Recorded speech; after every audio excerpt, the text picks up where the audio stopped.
Komið sæl, ég heiti Rakelös og ég vefstjórinn. Og ég heiti Sunna Dís og ég framkvæmdastjóri. Og ég heiti Viktoría Kortbak og ég forstjóri. Og við erum eigendur Tónljós og erum í menntaskólanum í Borgarfirði.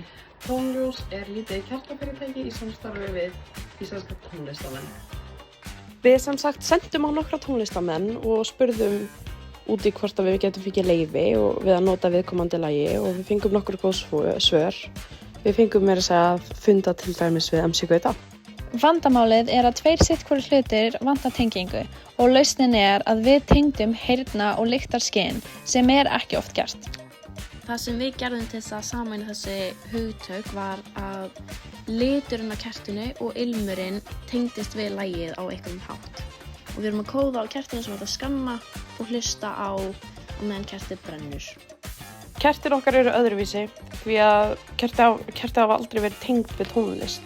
Ekki sem við vitum af, sem gerir þetta af frábæri og nýrri vöru á markaði.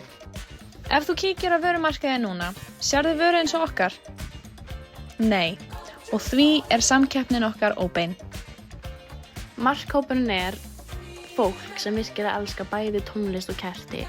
En við tókum eftir því á vörumessunni að það eru meira af eldri konur sem hafa mest áhuga á að kaupa kertin okkar.